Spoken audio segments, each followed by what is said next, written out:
the vintage mechanical Blatz unicyclist beer sign.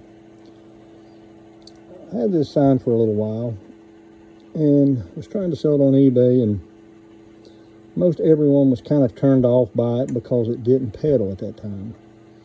And so I got on Google, got on YouTube, did a lot of research.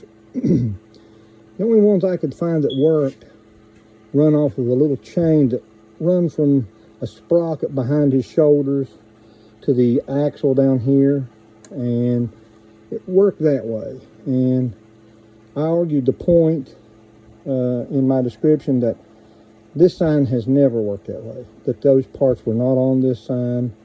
It couldn't have ever worked that way. I believe that the sign was a non-pedaling version.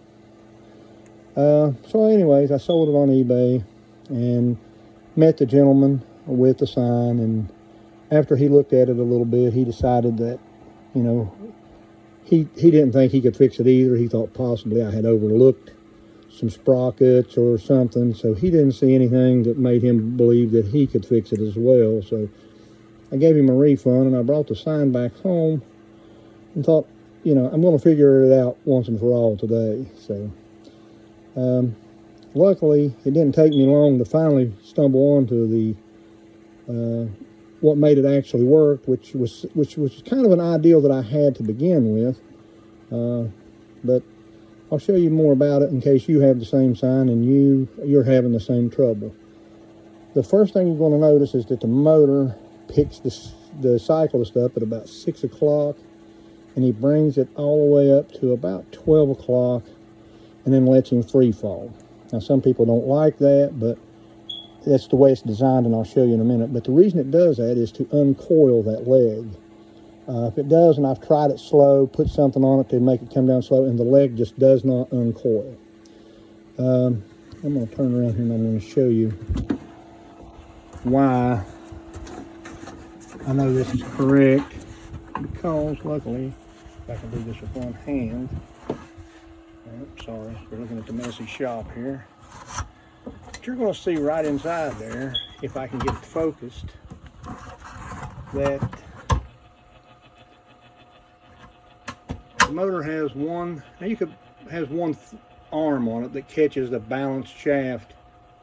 There we go, about as good as I'm going to get it to focus. And as you can see, it lets it loose. The motor takes a little while to catch up.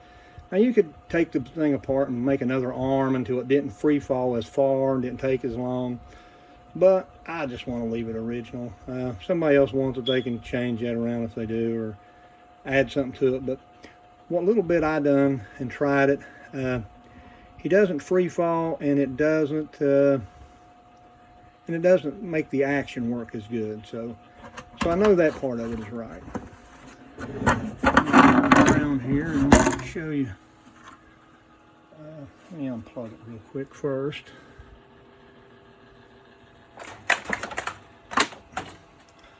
The first thing I done was, which is hard to do without possibly breaking it, is that shaft right there is copper.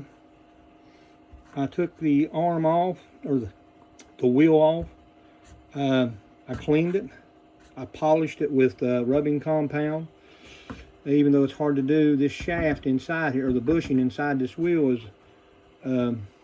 is very difficult to get in there. But I polished it as much as I could, and I cleaned it. And I didn't use 3-in-1 oil. I used a thinner oil, which gave it a easier to move action. You know, the 3-in-1's a little bit thick. And I left the snap ring off and stuff just to be able to show you. But you can see right there is where that is important, that that's not too tight, which it could have been too tight to begin with.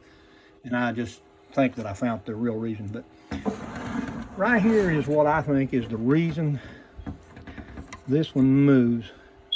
If you can see the difference right in here, the tire actually has a little bit of extra rubber right there, which gives that some extra weight, which causes it, as it moves, to always go towards the bottom, which causes the pedaling action. Sorry.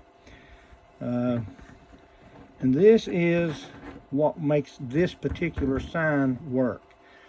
This shaft has to be kept polished and lubed with a very thin oil, as well as the joints. And whether you like it or not, he has to free fall some, or this leg joints and stuff, they just won't separate. So now that I've come up with the ideal, I'll probably try to relist it again and give it another shot now that it works.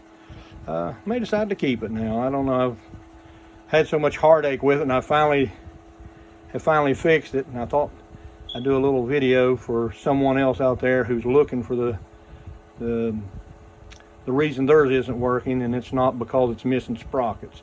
It's because it needs one polished up right here, and until it spins so free that, you know, so easy that it can't do anything. And realize that this weight right, I'm sorry, you're just not gonna be able to see it, but it's right here, that weight is what makes it work.